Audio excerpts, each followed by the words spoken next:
minsan doon sa iba, pag tinanong mo, kumusta ka? Okay lang. Pero sa kabila ng sagot natin na mabuti, okay lang. Ang katotohanan na hindi lahat tayo okay. May isang palabas na ang title ay It's Okay Not to Be Okay. Di ba? Okay lang daw na sabihin na hindi ka okay. Kasi yun ang totoo. Pero tayo kasi mga Pinoy, kultura yun eh. At tayo ay cheerful. Isa yun sa magandang attitude ng mga Pinoy. Cheerful at the same time friendly, nakakaibigan. So kaya kahit may nararamdaman na hindi maganda, may problema man, okay lang. Diba? Tinanong mo, kumusta ka? Kapatid, kumusta ka? Tatay? Okay lang? Okay lang. Diba? Pero nakatago na yung mga problema. Pero sabi nga, problema ay natural. Diba? Bakit siya naging natural? Alam niyo ba sa Bible sinasabi na nung una pa lang, hindi natural ang problema. Kasi puro magaganda lang, puro mabuti lang.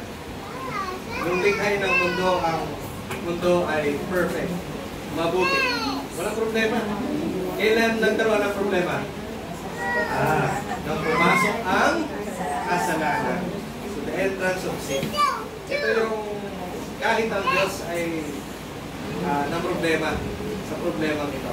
Alam niyo ba yung problema ito? Walang solusyon. Hindi kaya solusyonan ng kahit sino sa amin. Only God can solve the problem. What's the problem? The problem of sin. This is called the intruder. Pero ngayon ay bibigyan natin ng pansin ang isang parabola. Bago umpisahan ito ay nais ko take ang opportunity na siguro kasi naglalaban sa ating isipan kung ano ba, tama bang sabihin natin na ang pag-celebrate ng Mother's Day o hindi sa ating mga Adventists. Katulad ng Christmas. Diba? Hindi naman tayo nagbabasa ng Merry Christmas. Diba? Sa ibang mga holiday, hindi.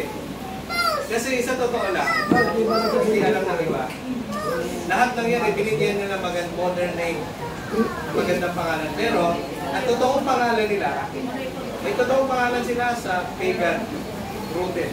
So, nakaugat ito sa paganong practices, hindi sa Kristiyanong practices. Kaya hindi siya dapat i-celebrate natin. Pero yung idea na pagbibigay ng kontra o tawag ito, na pagbibigay pansin at pahalaga sa mga nanay, ay hindi naman na rin yun. Sangayon po ba kayo? So okay lang tayo na sabihin natin, Happy Mother's Day. Ako naman kasi. Diba? Sino dito ang mga mother?